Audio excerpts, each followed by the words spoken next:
Et bonjour à vous et bienvenue dans les Chroniques Ludiques. Allez, on se retrouve aujourd'hui pour une nouvelle partie de Final Girl. Donc avec Box et une nouvelle vignette que j'ai choisie pour cette aventure. Cette fois-ci, on va se faire donc l'aventure contre le poltergeist dans le manoir hanté. Voilà, j'avais vraiment envie de le faire. C'est un univers qui me parle beaucoup. Et d'ailleurs, moi, le film Poltergeist, il a marqué ma jeunesse. C'est un film début 80, je crois, 81, 82.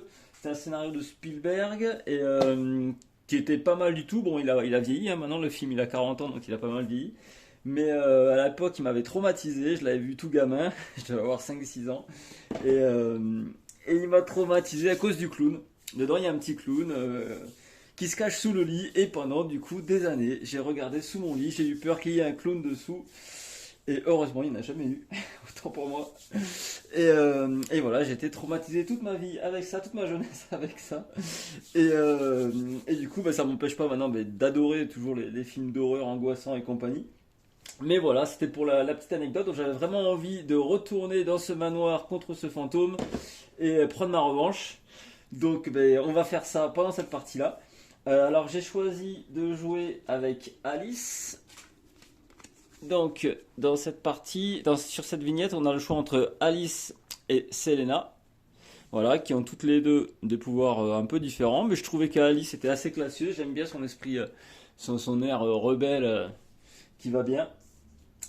Donc voilà, j'ai choisi Alice. Donc j'ai fait la mise en place de base. Il manque juste ouais, les petits rabattants de la vignette. Je les ai remises dessus pour vous montrer la boîte. Mais bon, comme d'habitude, ils s'enlèvent pour pouvoir constituer le plateau du jeu.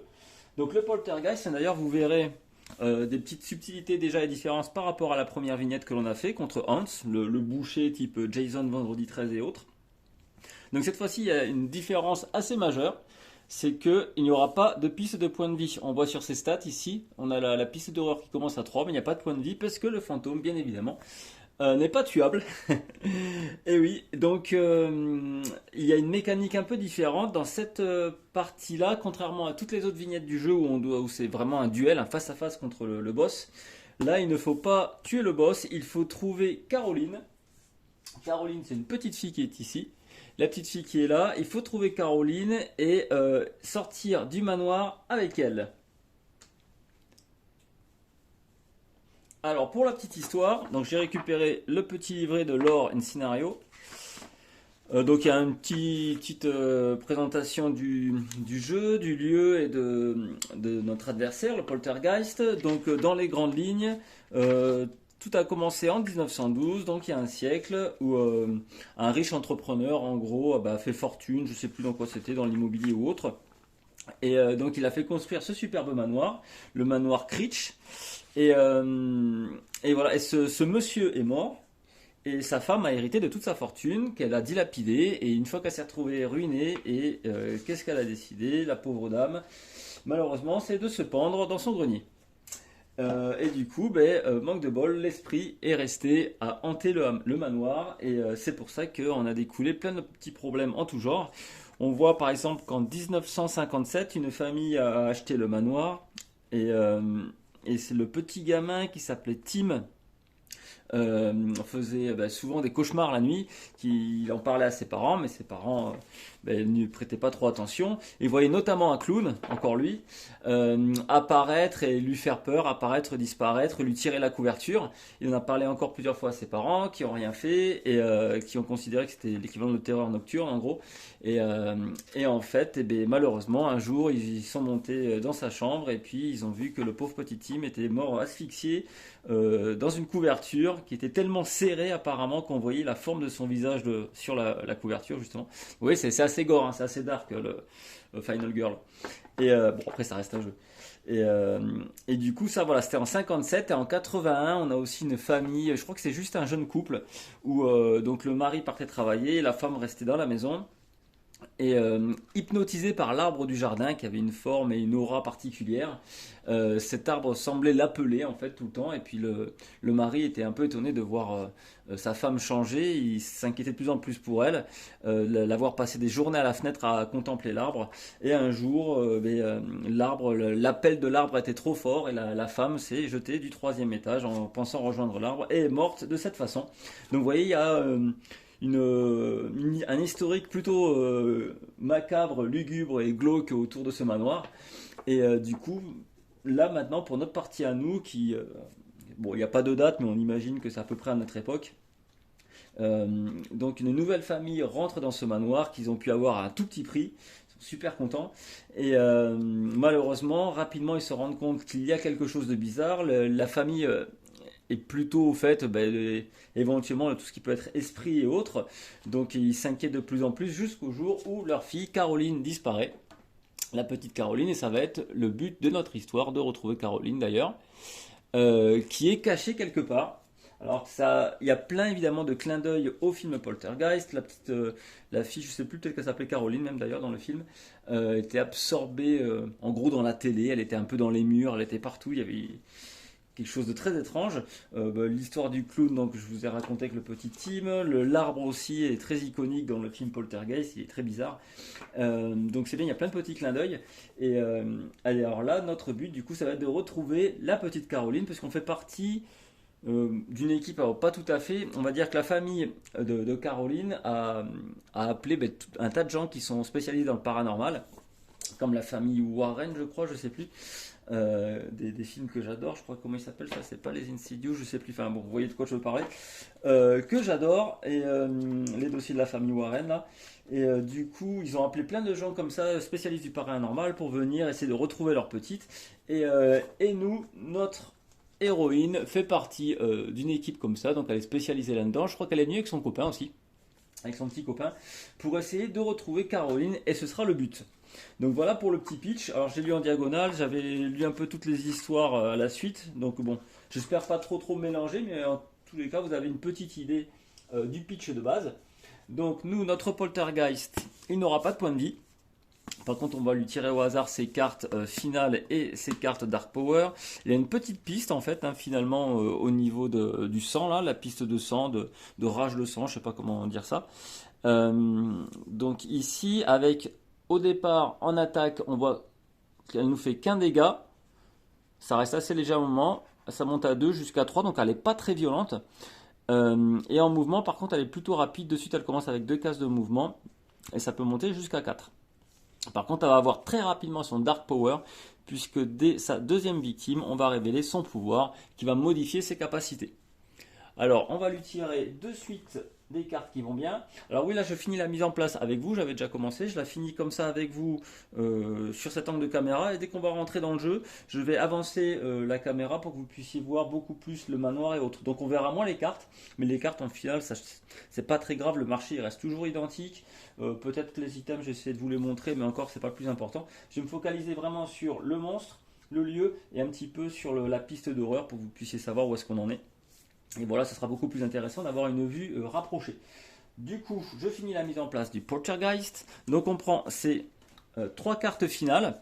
Donc je vous rappelle, sur ces cartes, on peut voir l'action que va faire notre ennemi pendant la partie. Donc de base, il va attaquer les victimes en priorité et sinon la Final Girl. Donc ce qu'elle fait, elle se déplace, puis elle attaque. Chacun de ses tours.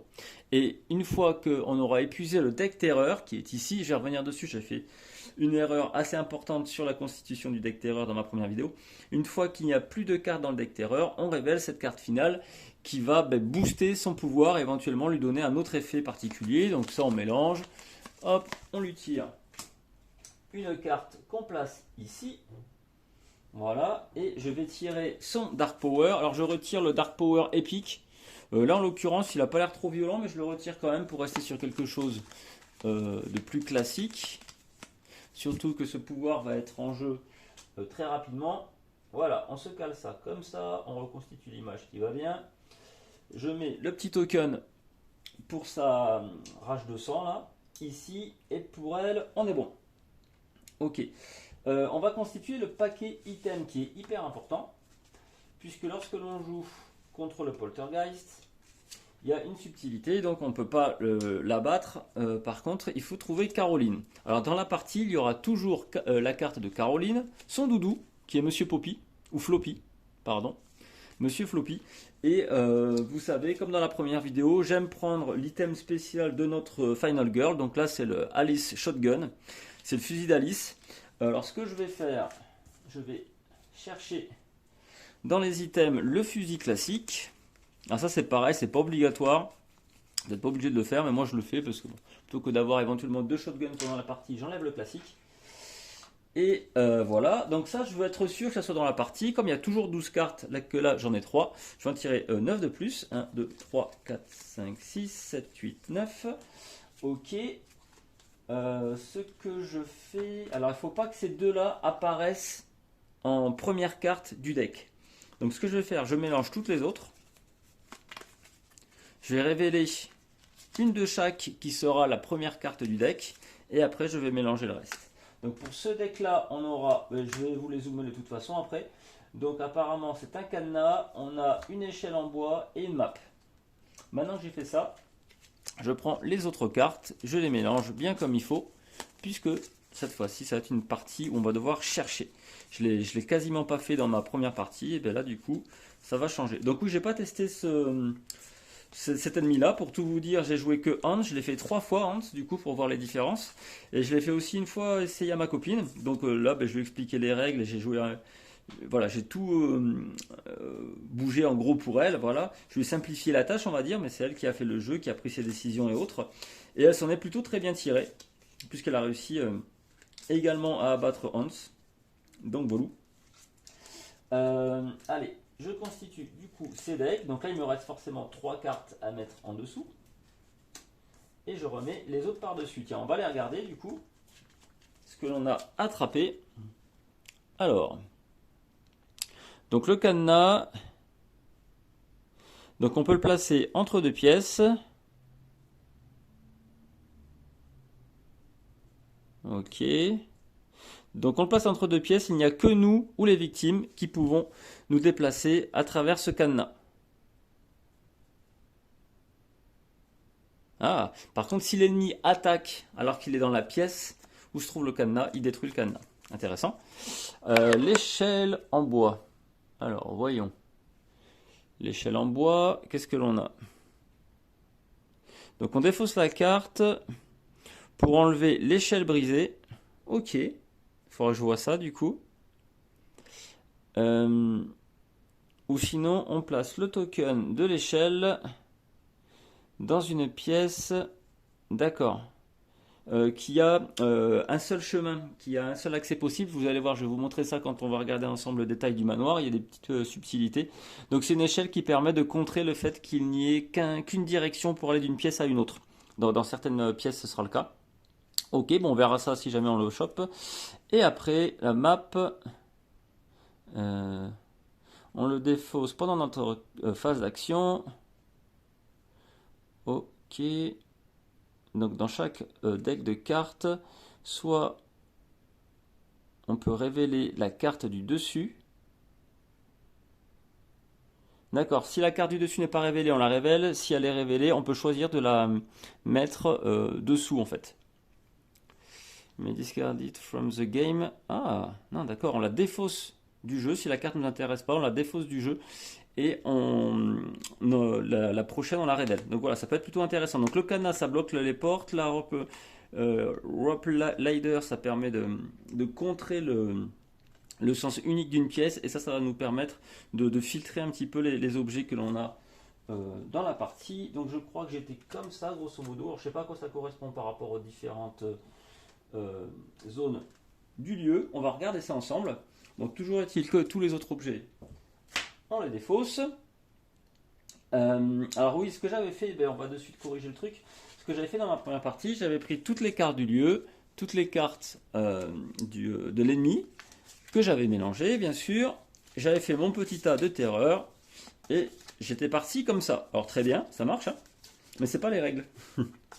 C'est pas les règles, non. Quand on fait une partie, on doit garder que 10 cartes sur tout ça. Donc voilà, on mélange le tout et on garde les 10 premières.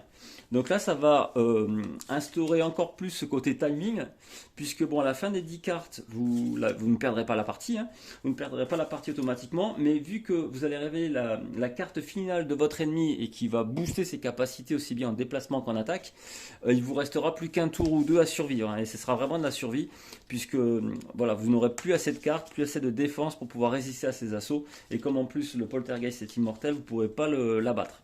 Donc vraiment le but du jeu c'est d'arriver à finir le jeu en 10 tours et allez, vous avez peut-être un 11e ou 12e tour bonus si jamais tout se passe bien sur le plateau. Et c'est encore intéressant parce qu'il y a un petit peu d'imprévu encore une fois. Allez, on tire les cartes du coup. 1, 2, 3, 5, 6, 7, 8, 9 et 10. Allez, on est bon. Donc là, il n'y a que 10 cartes. Ça va aller beaucoup plus vite. Surtout que, rappelez-vous, il y a beaucoup de cartes. Si jamais il n'y a plus de victimes en jeu, on défausse la carte. Et on en tire une nouvelle. Donc ça fait filtrer encore plus sur les cartes et ça va révéler encore plus vite la capacité de notre adversaire. On a fait ça, donc je prends la face hop, du manoir, donc qui est un petit peu différente. Et c'est ça qui est intéressant. Donc comme déjà vous avez vu que notre ennemi va être différent, hein, il est moins puissant, mais par contre il est immortel et il se déplace plus vite apparemment, le poltergeist. Et le manoir est aussi assez différent, déjà de base sur l'agencement des différentes zones. Donc on n'a que des zones intérieures et les 3 zones extérieures qui permettent de faire sortir les victimes sont en bas. Voilà, ici. Je ne sais pas si vous voyez bien, donc il y a l'entrée, voilà la zone qui mène au hall d'entrée en gros, et 2 zones qui sont accessibles notamment par les fenêtres, une grâce à une échelle sur le côté ici, et une grâce à une corde avec un pneu là, ou je ne sais pas trop quoi. Et vous voyez qu'il y a des flèches, donc c'est ça l'aspect dans le jeu des directions uniques de cette fenêtre, de cette pièce là. Avec la fenêtre on peut descendre, mais par contre on ne pourra pas remonter ici, hein, bien sûr. Il faut suivre le sens de la flèche. Donc il n'y a que 3 endroits sur le plateau qui ont ces flèches là, les 2 qui sont sur le flanc droit de la maison, et une autre qui est ici. On peut imaginer que à ce niveau-là, dans la pièce, il y a un trou dans le plancher. Ah ben j'avais pas vu, tiens d'ailleurs il y a la télé avec la petite à l'intérieur, je sais pas si vous voyez. C'est plutôt sympa. Et donc là il doit y avoir un trou dans le plancher qui mène à la pièce inférieure, mais on peut pas remonter dans ce sens-là.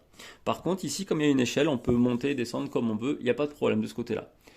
Donc voilà, pour les différentes zones et autres, on voit qu'il y a donc 3 emplacements zone bleue avec des fenêtres. De base, il n'y a aucune incidence dans le jeu, mais certaines cartes terreur peuvent s'y référer et donner un effet particulier, on verra pendant la partie. Et on a ici les différentes zones où chercher. Voilà, il est ici, le dernier. Donc on a un grenier, le closet et le garage. Ok, donc ce seront les 3 zones où peuvent potentiellement se cacher Caroline et son doudou. Donc voilà, c'est les 3 zones que l'on va devoir fouiller. Sinon, je crois qu'il n'y a rien de particulier. Oui, quelques autres salles nommées, comme le foyer, la salle de bal et la salle du trophée. On verra bien, pareil, c'est des cartes qui peuvent s'y référer, mais de base, elles n'ont aucun effet particulier. Donc on se cale ça ici. Tac, je vais tirer une carte pour la mise en place. Donc comme d'habitude, on tire une des 5 cartes du jeu, donc je vous la montre rapidement. On voit qu'il n'y a pas beaucoup de victimes en fait contre cet adversaire. Donc nous on va commencer à l'entrée, c'est super. On rentre dans la maison, on découvre. Le tueur se trouve par ici, donc le fantôme. Et à chaque emplacement, on va mettre un certain nombre de victimes. Ah si, on a une petite dizaine, je crois que ça doit être à peu près équivalent à chaque fois. J'ai mal compté, je pense. J'avais pas vu que c'était un 3 au-dessus, donc ça fait de suite beaucoup plus de monde. Allez, je remplis ça. Donc j'ai aussi avec cette version Kickstarter un petit bonus. J'ai une petite figurine pour Caroline. Comme d'habitude, ça ne sert à rien, mais c'est toujours sympa de l'avoir fait.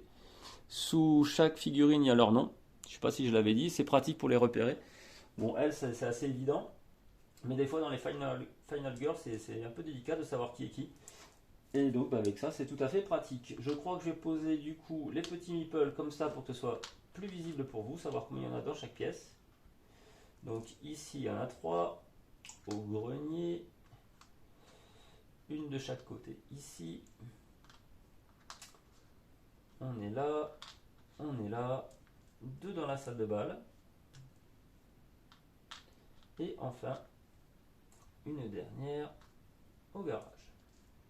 Allez, là on est pas mal. On n'est pas trop mal. Donc notre tueur commence ici. Donc voilà, je vous la remontre. Je l'avais montré au déballage. Voilà, dans le bon sens, c'est mieux. Ok, donc un esprit un peu tourmenté, torturé. Elle se trouve là. Alors ouais, pour vous en caméra, c'est peut-être pas évident de distinguer qui est qui dans les figurines, mais bon. Et notre charmante Alice, avec son shotgun,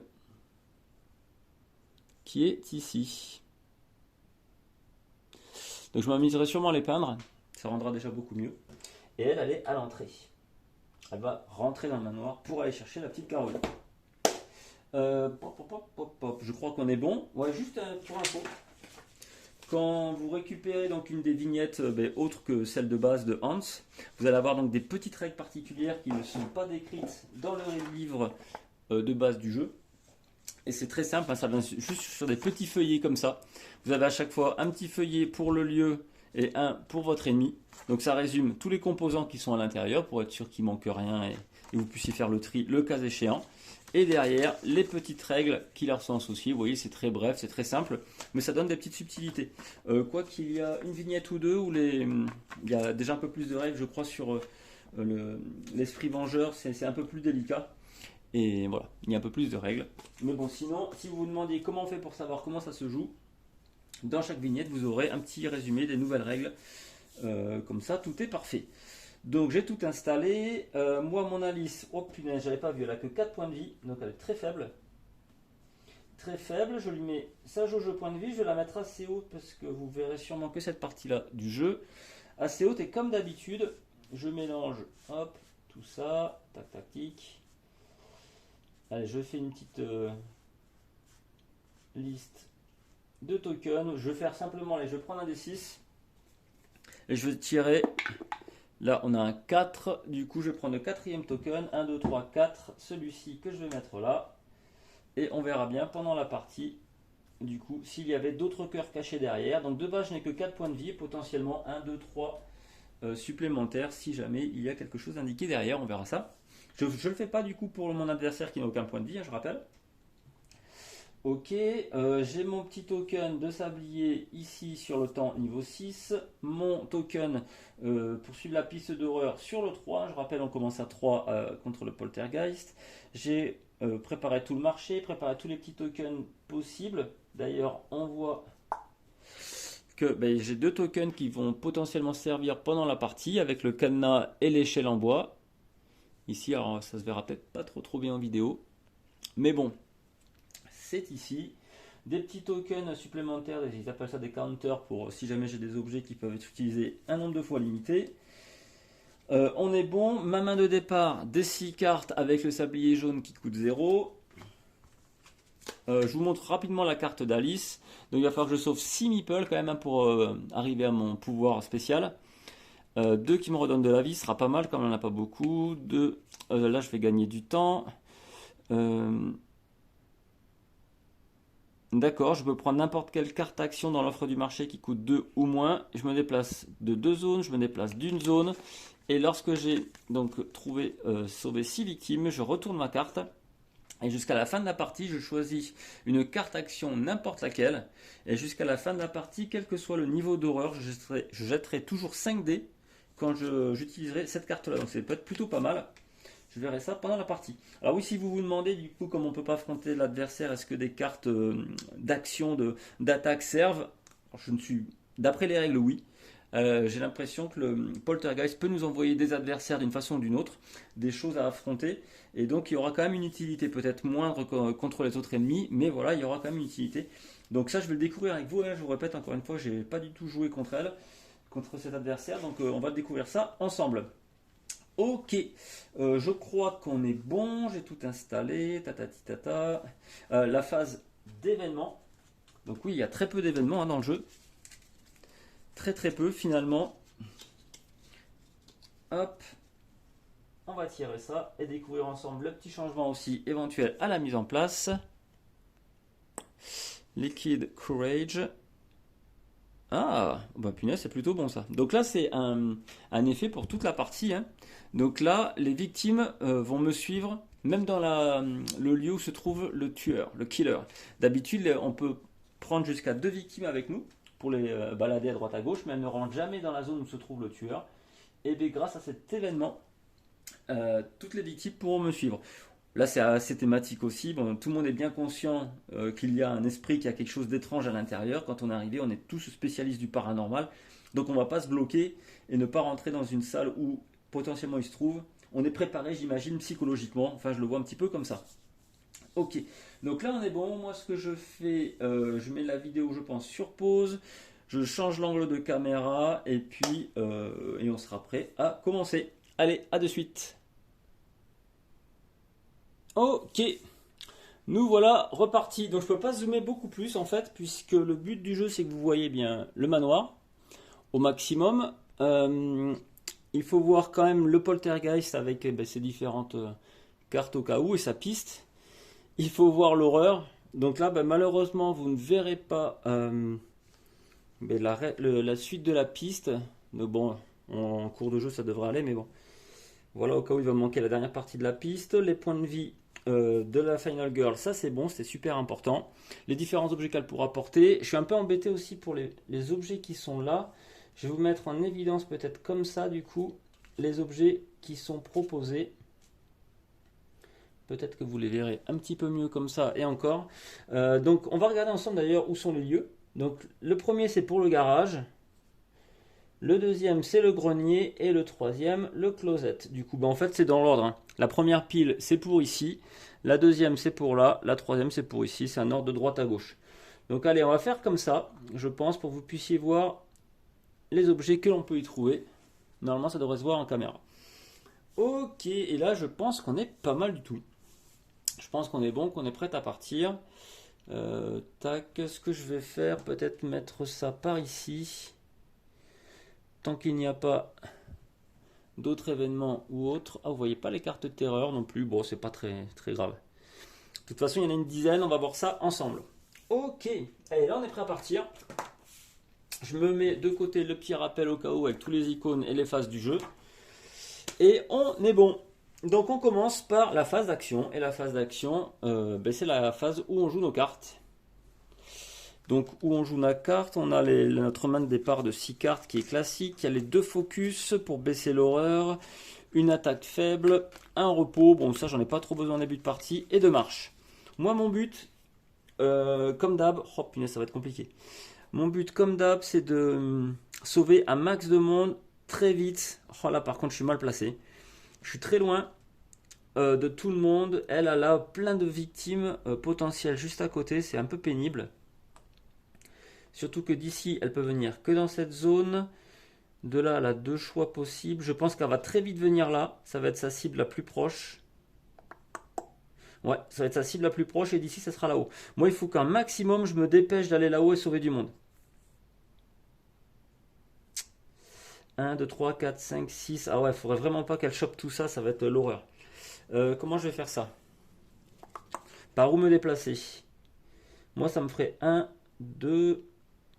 Et par où on monte d'ailleurs? Par ici, d'accord. Donc 1, 2, 3, 4, 5, 6, 7. Oh, l'horreur pour monter. C'est même en passant sur les côtés, donc là je vous rappelle, on ne peut pas à cause des flèches blanches. Je suis obligé de passer donc soit par ici, soit monter là. Et même là, ça ne me servira à rien de toute façon. 1, 2, 3. Là, je peux faire 1, 2, 3. Ça ne m'avance à rien. Donc le seul moyen de monter à l'étage, c'est par ici, grâce à cet escalier qu'il y a là.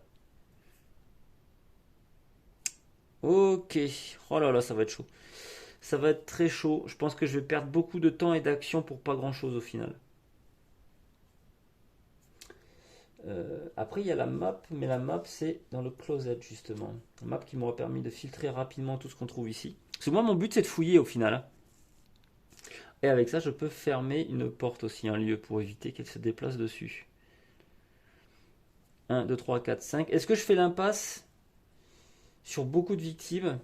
Oh là là, c'est chaud. Je sais même pas si j'aurai le temps de récupérer assez de victimes pour me débloquer mon pouvoir spécial parce qu'il m'en faut 6. Même si je sauve toutes celles-ci, je suis à 5. Il faudrait que je arrive à lui en prendre au moins une qui se trouve ici avant qu'elle la tue. Est-ce que ce serait pas du coup ma priorité de monter rapidement, essayer de sauver des gens de là-haut? Peut-être. Allez, je vais faire ça. Je vais faire ça. Bon, l'avantage, on n'est qu'à 3 en horreur. On peut potentiellement utiliser du focus pour essayer de baisser en horreur, justement. Donc, je crois que ce que je vais faire, j'utilise ma carte focus. Donc, je jette 2 dés et on va essayer de faire quelque chose de pas mal. Donc, ça commence très, très, très, très mal, justement.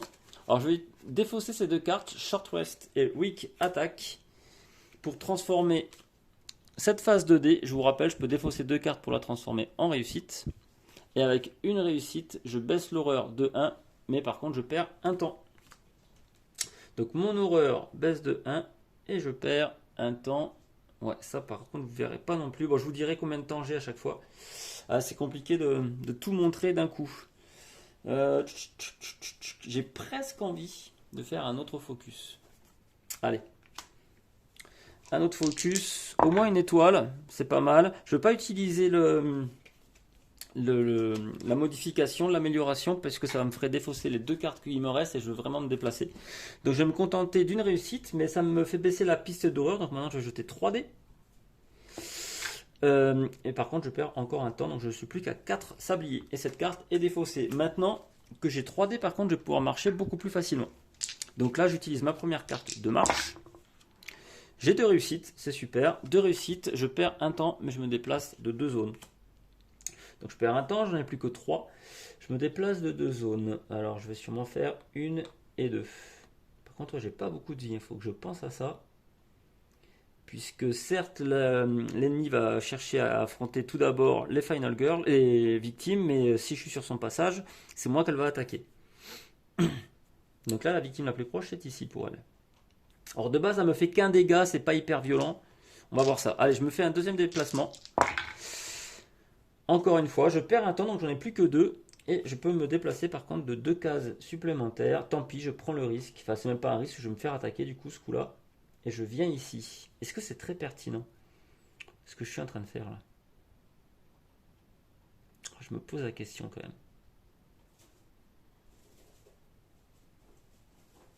Je me pose la question. Allez, tant pis, je prends le risque. Je me mets ici. Donc je vais me faire attaquer, c'est sûr. Mais c'est le jeu. Ok. Pour moi, c'est terminé. Donc ça, je les retire. J'ai fait ma phase d'action. Je vais faire ma phase de planning. Donc je n'ai que 2 en achat. Donc là, ça va être très limite. Je ne peux pas faire grand chose. Tout ce que je vais prendre, c'est une carte sprint qui me coûte 2, justement. Donc je prends ça. Ce sera ma seule carte à utiliser pour mon tour prochain. Donc j'ai fini ma phase de planning. Je remets mon sablier sur le 6. Pour la prochaine fois, toutes les cartes que j'ai utilisées retournent au marché dans leur emplacement spécial qui coûte 0. Et c'est au tour du poltergeist. Donc elle fait en fait son action indiquée ici. Première chose qu'elle fait, elle se déplace. Elle n'a pas le choix d'une zone, elle vient forcément ici. Et maintenant, elle attaque. De préférence les victimes. Et s'il n'y a pas de victime, elle attaque la Final Girl. Comme il n'y a que moi, on ne se prend pas la tête. Son attaque, c'est forcément un dégât. Je perds mon premier point de vie dès le premier tour du jeu, c'est super. Et on tire une carte terreur, c'est là aussi où tout peut se passer.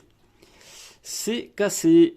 Donc on va placer The Broken Ladder, donc le token comme ceci. Ah d'ailleurs c'est ça que permet de réparer, je crois, le Rope Ladder.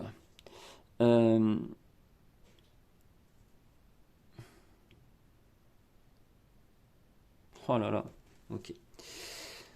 Donc on commence très moyen et on monte l'horreur de 1 aussi, j'avais oublié. Donc ça remonte ici et l'échelle est brisée. Donc on le met ici, on ne peut plus utiliser l'échelle malheureusement. Alors ça c'est pas très très grave parce que finalement les victimes sont plutôt de ce côté-là, mais bon. Ok. Bon au cas où avec cette carte-là je pourrais réparer l'échelle. Donc peut-être c'est une option à voir. Allez c'est à nous. C'est à nous. On a juste une carte, donc on n'a pas s'embêter. Par contre, on jette que 2 dés. On est redescendu en horreur. Ce que je vais faire, potentiellement, ces victimes les plus proches, c'est ici. 1, 2, 1, 2. Ah, là aussi, mais là, c'est là qu'il y en a le plus. Je crois que ce que je vais faire, je pourrais pas sauver tout le monde, ça sert à rien d'être foufou.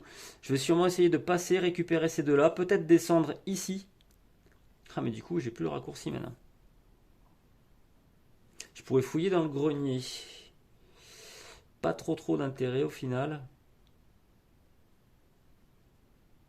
Mais bon, il faut fouiller quand même aussi, hein. C'est aussi le but du jeu.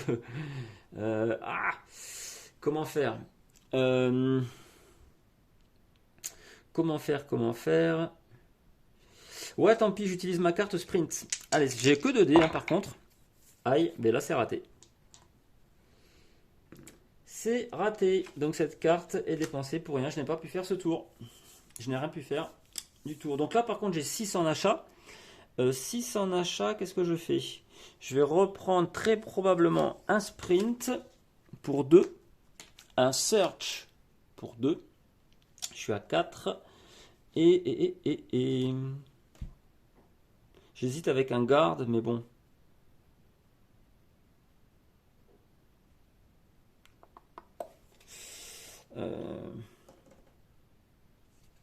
Elle me fait qu'un dégât au début, c'est pas hyper violent.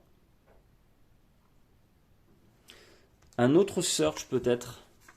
Allez, je prends une autre carte search. Donc là, j'ai utilisé mes 6. Les 3 coûtent 2. Je récupère en même temps toutes les cartes qui coûtent 0 de mon tour précédent. La carte sprint, elle revient aux achats. Et j'ai terminé ma phase de planning. Le sablier, donc, il revient ici. C'est à mon adversaire. Mon adversaire, elle va essayer de se déplacer vers la victime ou la final girl la plus proche. C'est moi. Elle est déjà avec moi. Donc, elle me refait une attaque. Je repère un autre point de vie. Je crois que la partie va aller très vite, en fait. Et elle me tire une carte de terreur. S'il n'y a pas de victime sur le plateau, on la défausse, mais c'est pas le cas. Donc là, on augmente la terreur de 2. Bam. Maintenant, elle se déplace non pas vers moi, mais vers la victime la plus proche et elle l'attaque. Donc d'ici la victime la plus proche, c'est bien sûr ici. Et là, ça m'arrange pas, puisque du coup, mon super plan tombe un petit peu à l'eau. Donc la première victime, je la mets de côté et on monte la jauge de sang. On remonte encore la jauge d'horreur, ça va aller très vite. Et ok, c'est terminé pour notre adversaire. C'est à nous. Donc oui, il n'y a pas de phase de panique à ce moment-là et pas de phase de upkeep. Parce qu'il y a 2 autres phases, mais qui la plupart du temps ne sont pas prises en compte. Donc là, j'hésite maintenant. Je pourrais potentiellement essayer de monter là-haut, sauver des personnes, repartir avec. Je vous rappelle que grâce à l'événement Liquid Courage, les victimes me suivront à travers mon adversaire. Ou sinon je laisse tomber les 3 là-haut, mais il y aurait de la fouille dans le grenier à faire quand même. Faut pas oublier ça. Non, je vais peut-être essayer d'y aller. Alors ce que je fais tout d'abord, je vais faire un focus pour essayer de baisser l'horreur. Donc je perds un temps, mais j'ai une réussite, donc je baisse l'horreur de 1. Je n'améliore pas le dé, hein. Je veux pas... j'aurais gagné 2 temps à ce moment-là. Non, je fais pas. Je refais un autre focus. Il est où? Il est là. Un autre focus. Short rest, search, sprint. Weak attack. Il y a le short rest qui me ferait gagner de la vie quand même.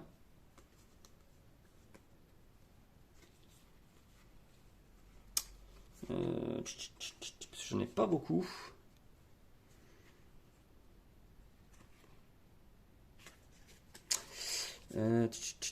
Alors si je laisse faire et que je prends rien, je vais perdre 2 temps. Ce serait quand même fâcheux. Donc tant pis, je suis très embêté. Je vais défausser le weak attack. Et peut-être un search. Je suis embêté si je défausse un search.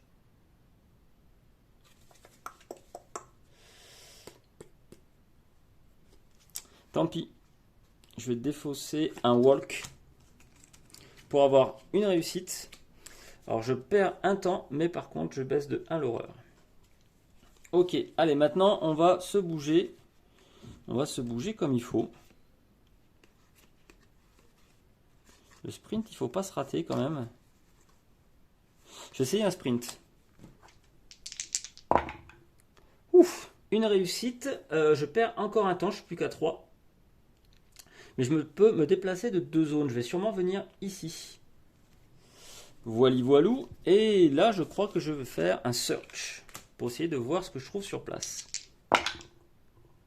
Absolument rien. Super. Superbe. Tant pis, hein, je fais un autre search. Oh là là là là. Là, j'ai potentiellement quelque chose, mais il faut que j'utilise mes cartes. Oh,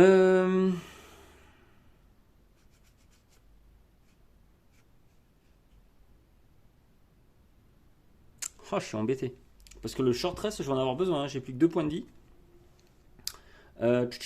Mais en même temps, j'aimerais fouiller. Là, en plus, je suis dans le grenier. Je récupérerai. Ouais, juste l'échelle, à la limite, c'est pas non plus la panacée folle. Même si ça m'aurait fait réparer ici. Non, tant pis. Je rate mes 2 recherches. Tant pis pour moi. Je vais essayer un short rest. Ok, j'ai une réussite. Donc, je regagne un point de vie. Mais je perds un temps. Je n'ai plus que 2. Et enfin, on est fou. On va essayer. Ah, j'allais dire un walk. Peut-être pas. Ça vaut pas le coup là. Ça ne vaut pas le coup. Non, je garde cette carte-là de côté. Je pourrais au pire la défausser pour gagner un temps. N'importe quelle carte de ma main, je peux le faire, mais c'est pas le cas. Celle-ci, je la garde. Donc j'ai fini mon tour. Phase de planning, mais j'ai que 2 à l'achat, donc ça va être très rapide. 2 à l'achat, je pense que je vais prendre un sprint et ce sera tout. Ok, donc toutes les cartes. Search, ça vient là-bas. Le sprint, il revient là-bas. Et toutes les autres, ce sont des cartes qui coûtent 0, reviennent au marché. Moi, j'ai terminé, je remets le sablier sur 6. C'était mon adversaire. Donc, première chose qu'elle fait, elle va se déplacer vers la victime la plus proche. Là, il y en a 2. Il y a soit cette zone-là, soit celle-ci.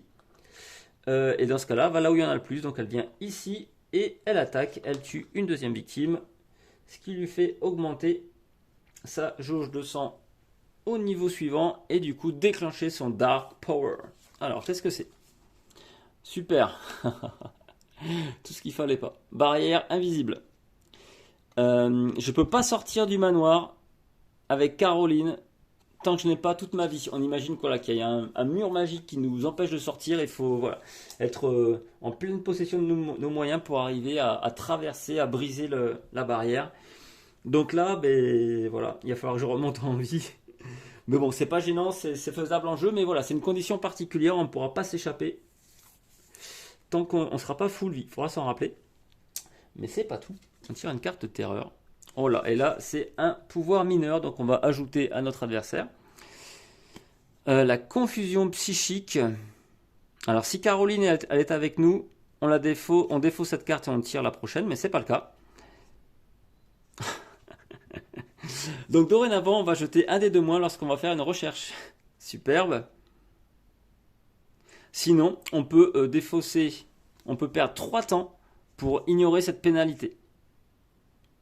Et dès qu'on trouve Caroline, on n'a plus cette pénalité. Oh là là là là, l'horreur. Ouais, je me mets ça de côté. Je vais le mettre là pour que vous puissiez le voir un petit peu. On se rappelle qu'on a un pouvoir, que notre adversaire a un pouvoir supplémentaire.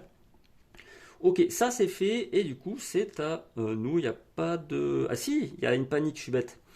Il y a une panique forcément, puisque le tueur a tué une victime, et qu'il est dans la zone où il y a d'autres victimes. Donc elle panique, et là il n'y a pas à s'embêter. Ah si, il y a à s'embêter, en fait elles vont sortir que sur un 3 ou 6. Ah non, 5 ou 6. Que je lise dans le bon sens. C'est ça, sur un 5 ou 6, sinon elle reste là. Allez, on jette les dés. Sur un 5 ou un 6, je jette pour les deux. Hein. On a un 4 ou un 6, donc il y en a une qui descend et une qui reste sur place. Ok, c'est intéressant. Ouais, j'avais que ça. Hein. Ben, si je fais de 1 à 4, elle fait rien. Elle reste dans le grenier. C'est planqué dans le grenier. Ok, donc là, c'est à nous. On est mal, on est mal, on est mal. Donc moi, il faut que je sauve du monde. Oh, punaise. Oui, je pensais à ce pouvoir, je pensais simplement à la fin en ayant trouvé Caroline. Ah oui, non, je peux pas rentrer, je peux pas avec Caroline. Tout seul, sans Caroline, je peux y aller, je peux sortir, aller sur un espace comme ça de sortie, tant que j'ai pas Caroline. C'est quand elle est avec moi, je peux pas finir le jeu en fait tant que je suis pas full vie. Mais je peux amener des victimes dehors. C'est ce que je voulais savoir. Donc là, il faut que j'en sauve un maximum. Sûrement ces deux-là. Essayer de les sortir, peut-être même par là. Un évacuer un maximum. Là, je joue très très mal. Hein. Mais c'est comme ça, c'est la vie. on n'y peut rien. Je vais du coup... j'ai pas le choix, hein. J'ai walk ou sprint. Peut-être le walk, tout d'abord, parce que le sprint, il y a une chance, si je fais aucun succès, que ça mette fin à mon tour direct. Je pourrais même pas utiliser cette carte-là. Donc je vais essayer le walk tout d'abord. Allez, on est parti. Génial. Donc, une carte pour rien. Et le sprint. Ok, au moins une réussite. Je perds un temps. Je me déplace de 2 zones. Donc la première, j'embarque celle-ci avec moi. Et après, ça sert à rien de s'enflammer, puisque de toute façon, je peux emmener que 2 victimes avec moi à chaque fois. Par où je vais passer? Ah, je peux même pas sortir par là, donc non, la question se pose. Ah, je pourrais descendre ici. Mais non, je vais passer comme ça. Allez, on est ici. Donc, notre ennemi est obligé de faire ça et passer encore à côté ici. Ok, ah, mais je suis bête, il se déplace de 2 zones.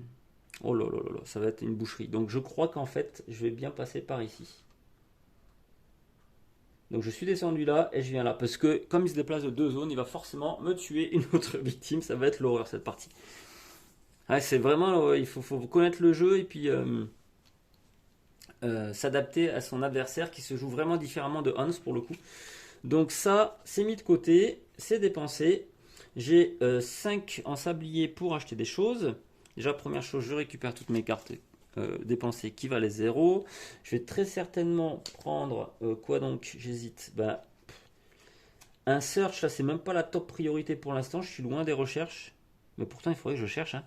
Parce que je fais n'importe quoi. S'il faut, Caroline était dans le grenier et je ne l'ai même pas cherché. C'est dramatique. Je crois que je vais prendre un distraction pour baisser le niveau d'horreur. Et un sprint encore. Et un sprint. Donc j'ai dépensé mes 5. Je reviens ici. Je remets les cartes en jeu. La 0 également. C'est à mon adversaire qui va faire un déplacement ici. Je vous rappelle qu'elle se déplace de 2 zones. Hein. Et après va vers l'adversaire le plus proche, est ici. Elle tue une autre victime qui lui fait encore monter sa jauge de sang ici. Là, c'est la catastrophe pour moi. C'est vraiment la catastrophe. Une carte horreur. Placez le poltergeist dans votre espace, c'est le cas. Et malheureusement, il attaque. Et il me tue une autre victime. Et il monte encore d'un cran. Donc maintenant, il fera 2 dégâts quand il attaquera. Donc potentiellement, on peut me faire très très mal, vu que j'ai 4 points de vie. Et voilà, et surtout ça fait monter la piste d'horreur de 2. Si j'ai pris des dommages, waouh, tous mes déplacements seront en mode panique le prochain tour, mais c'est pas le cas, elle a attaqué une victime à la place, donc ok. Bah, toute ma stratégie qui consistait à faire en sorte qu'elle tue le moins de monde possible et tout ça n'a absolument pas marché. J'ai juste réussi à me faire blesser, à perdre du temps, à ne pas chercher et à sauver personne. Donc déjà, vous savez ce qu'il ne faut pas faire pendant cette partie-là. C'est déjà intéressant. Donc moi, il faut que je me barre. Il faut que je me barre très très vite. Ok. Mais elle se déplace de 2, donc c'est ça qui est compliqué. Elle se déplace aussi vite que moi. Donc de toute façon, à moins de faire des très bonnes réussites au dé, ça va être compliqué. Je vais essayer, je pense, à une distraction. Et là, il me faut une bonne réussite au dé, justement, pour baisser le niveau d'horreur. Aïe, juste 1, je baisse le niveau d'horreur de 1. Ah, je gagne un temps pour une fois, c'est pas trop mal. Distraction.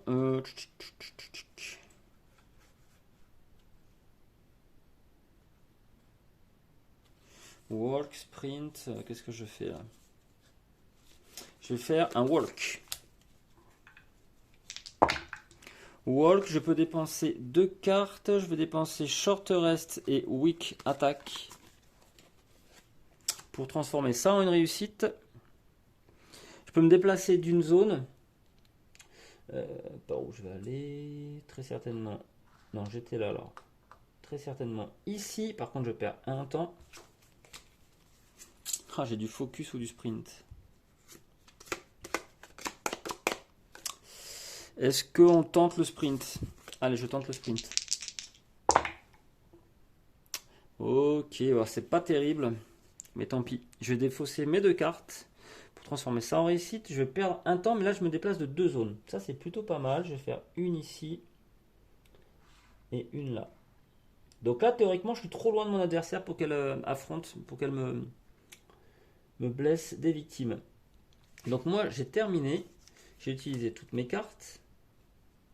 Phase d'achat, j'ai 5 en achat. Je vais prendre la carte qui coûte 0 qui me restait. Sûrement un sprint qui coûte 2. Donc il me reste 3. Et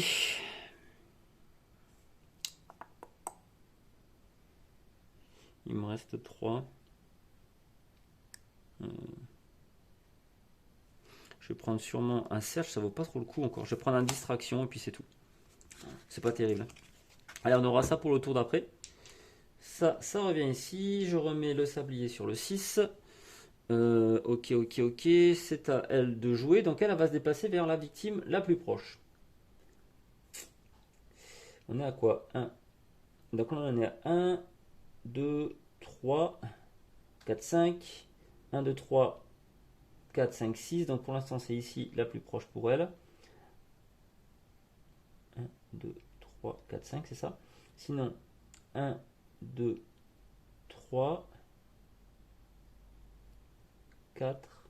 Maintenant, c'est bien ici la plus proche du coup. Ok, donc je vais la faire déplacer comme ça, tiens. Allez. Et maintenant, sa carte terreur. Donc, on défausse un objet aléatoirement. Ah non, un de nos objets. Si je n'ai pas d'objet,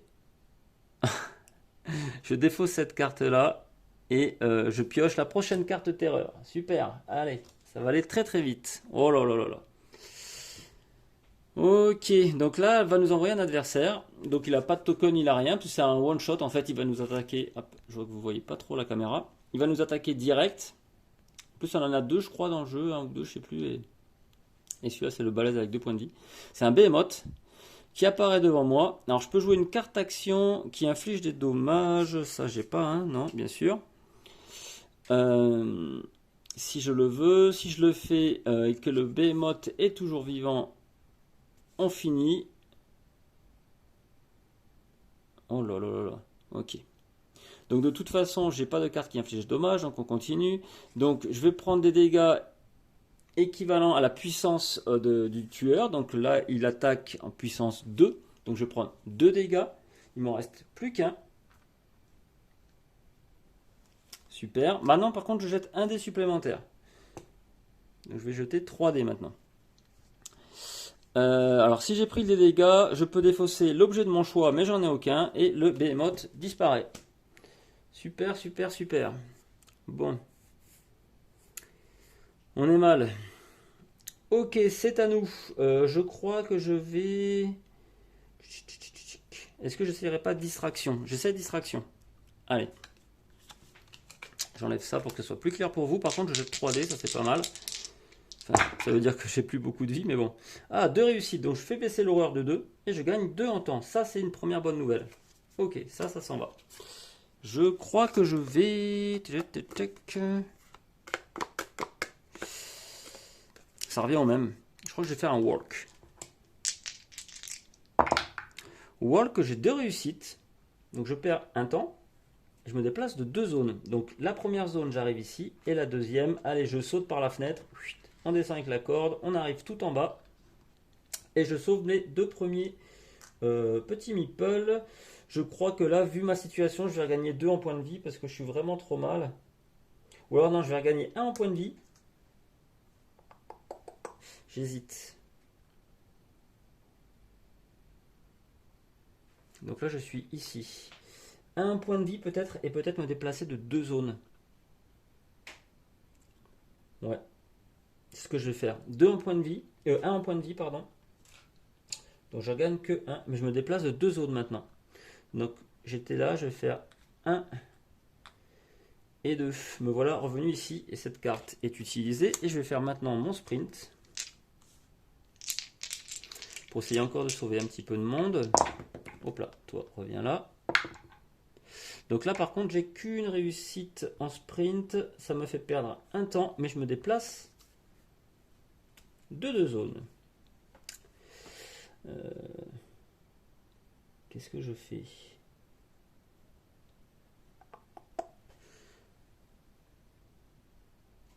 Elle va faire quoi? 1, 2, 1, 2 et 3. Et ouais. Ah là là, je vais pouvoir peut-être pas la sauver celle-ci. Parce que mon adversaire se déplace de 2 zones maintenant. 1 et 2 au plus proche. Et je vais tomber avec lui.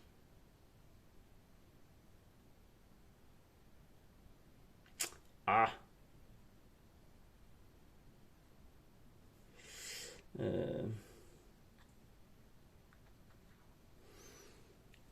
Ou sinon,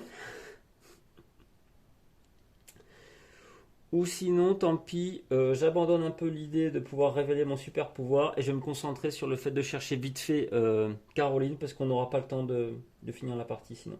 On va se faire plumer avant.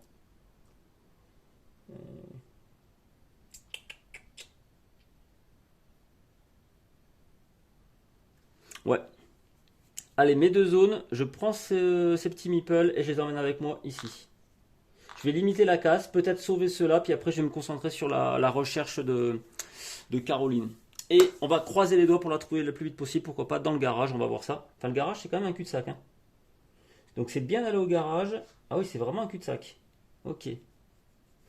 Bon je verrai ça. Allez là j'ai terminé, j'ai 6 à l'achat. Qu'est-ce que je vais faire? Peut-être une carte search du coup. Une carte search.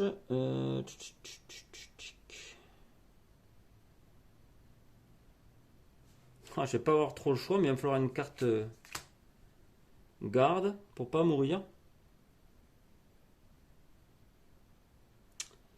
Et. Oh, mais j'ai rien du tout ce tour-là. Je vais même pas pouvoir me déplacer. J'ai pas pensé à ça. Ce tour-là, je vais pas bouger. Ok. Je ne vais pas bouger. Du coup. Tant pis, je vais prendre une autre search. Donc j'ai dépensé mes 6.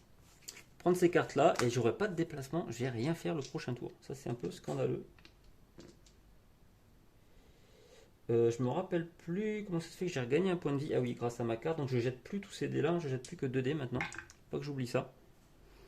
Je jette plus que 2 dés. Ok. Oh là là, ça craint. Bon allez, du coup moi j'ai joué. C'est à mon adversaire qui se déplace du coup de 2 zones vers son ennemi le plus proche. 1, 2, 3. Donc c'est forcément là. Tac, tac. On tire une carte terreur. Lightning Strikes.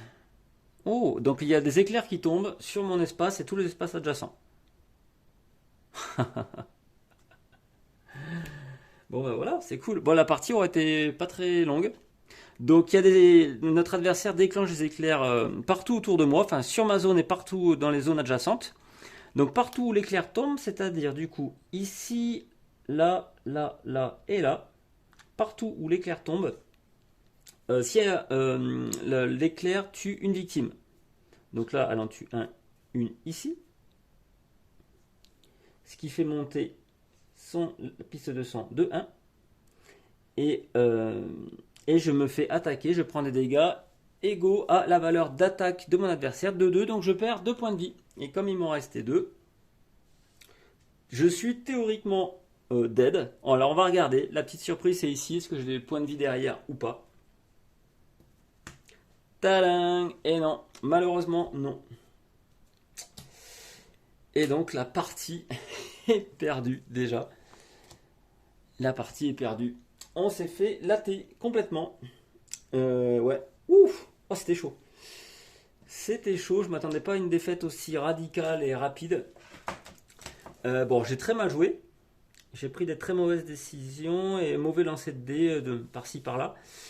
Mais ouais, donc si c'était à refaire, je sauverais peut-être, tant pis, faire l'impasse sur toutes les victimes. Je me rendais pas compte, mais il se déplace très vite quand même, mon adversaire. Ça doit être très dur de faire en sorte qu'elle tue pas un maximum de monde. Donc j'aurais dû laisser ça de côté. Moi, essayer d'en sauver quelques-unes de mon côté, pourquoi pas essayer d'avoir au moins les 6 pour moi, mais ça doit pas être la priorité pour cette partie-là, à mon avis. La priorité, c'est d'avoir peut-être toujours sur soi une petite carte d'attaque pour parer justement l'éventuel adversaire qui peut nous tomber dessus. Mais surtout du mouvement et de la recherche, se concentrer à fond sur la recherche et quasiment rien d'autre. Avoir une petite carte de soin de temps en temps et c'est tout. Donc oui, à refaire, je serais parti peut-être... j'étais tranquille au début, je serais peut-être parti au garage, essayer de fouiller déjà là-bas. Sur place, on l'aurait peut-être trouvé d'ailleurs. Qu'est-ce qu'on avait au garage? Allez, on va regarder les cartes. Au garage, on avait une bougie, un texte ancien. Ah, et le shotgun d'Alice. Bon, c'est plutôt pas mal, mais sur cette partie-là, du coup, c'est assez peu utile contre cet adversaire-là. Mais bon, au cas où il y aurait eu le shotgun, donc Caroline n'était pas au garage. Est-ce qu'elle était au grenier? J'avais bien envie de fouiller le grenier, c'est d'ailleurs ce qu'on a fait, mais on a raté les deux fois. Donc on avait évidemment cette carte-là. On avait une dague rituelle. Une liste de choses à faire, la to-do list. Ah, et un crucifix. D'accord, on le défausse pour ignorer les effets d'une carte terreur. Ça, c'est pas mal, je connaissais pas, c'est propre à ce lieu-là. Là. Donc là, la map. Et apparemment, du coup, c'est dans le closet qu'il y avait la totale. Il y avait la lampe torche. Vraiment, on n'avait pas de bol, parce que c'était tout au fond du paquet. Et Caroline. Et son doudou, très thématique. Caroline était avec son doudou. Et à l'emplacement où se trouvait en tout début de partie le fantôme. Donc on peut imaginer qu'elle l'avait repéré. Et puis le fait qu'on rentre dans la maison, ça l'a perturbée. Elle est venue nous attaquer. Donc ça a laissé un peu de sursis à Caroline. Mais malheureusement, la pauvre, je ne vais pas pouvoir la sauver dans cette partie-là. Il faudra que je revienne prendre ma revanche et jouer beaucoup mieux. Mais voilà, plutôt très intéressant. Donc ouais, vous voyez que la partie, si vous avez déjà vu celle contre Hans, c'est vraiment différente au niveau mécanique et puis stratégie de jeu surtout. Là, c'est vraiment pas pareil. On se focalise plus sur l'attaque et voilà. Sur la première, je pense, c'est beaucoup déplacement et attaque. Ici, il y a un peu de déplacement, mais c'est beaucoup recherche et puis... la survivabilité, un minimum avec soit du repos pour gagner de la vie, soit un peu d'attaque pour se défendre des choses adverses. Voilà, il y a des petites choses à prendre en compte, mais voilà, surtout recherche à fond, que je n'ai pas du tout fait. Et vous voyez, je crois que j'aurais été de toute façon dans le closet en tout dernier, donc je n'aurais pas eu le temps de trouver Caroline malheureusement. Ok, donc c'était plutôt intéressant. Plutôt très intéressant, ouais. Je suis content parce que c'est encore une partie qui a rien à voir avec la première. Donc ouais, vraiment ça conforte mon idée que toutes ces vignettes sont vraiment différentes et que j'ai bien fait du coup de prendre le all-in. Je suis un peu déçu quand même d'avoir perdu et aussi vite. Donc je vais le refaire en parallèle de mon côté pour voir si j'arrive à gagner et je vous en parlerai dans une éventuelle prochaine vidéo sur le jeu. C'est pas impossible que je continue à vous présenter d'autres lieux et d'autres ennemis en parallèle. Donc voilà, mais bon, déçu que la vidéo ne dure pas plus longtemps et qu'on soit déjà mort. Combien il reste de cartes?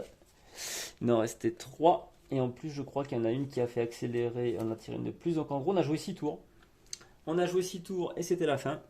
Mais c'est comme ça, c'est le jeu. Donc oui, il n'est pas si facile en fait.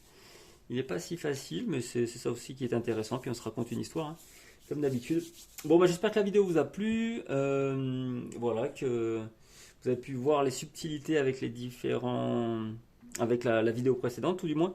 Et surtout, voilà, je tenais à faire la vidéo pour vous montrer autre chose, bien sûr, mais en même temps pour vous faire revenir sur l'énorme erreur que j'ai fait sur ma première vidéo avec le deck de terreur qui ne contient que 10 cartes pour la partie et non pas le mélange de toutes les cartes terreur de l'ennemi et du lieu de la vignette. On n'en prend que 10 seulement. C'est super important de revenir là-dessus. En plus, j'avais fait, bon, comme un peu d'habitude, malheureusement, 2-3 oublis sur des cartes terreur, sur des petites choses que j'ai oublié de déclencher. Mais bon, c'est pas grave. Encore une fois, le but c'est de s'amuser, de faire découvrir le jeu. Ok, voilà, là c'est fait. Je pense que je suis au bout de la vidéo. Donc je vous remercie d'avoir regardé jusque là. Et puis je vous présenterai sûrement une prochaine vignette très bientôt. Mais j'ai un ou deux jeux là qui arrivent, un Kickstarter et un gros jeu que j'attends depuis environ 6 ans, quelque chose comme ça, qui sort enfin en français. Donc je vais recevoir très prochainement et que je vous présenterai très vite. Voilà. Et c'est tout. Voilà, bon, j'arrête les blabla. Je vous remercie encore une fois d'être là, de regarder les vidéos, et puis je vous dis à très bientôt dans les chroniques ludiques. Bye bye.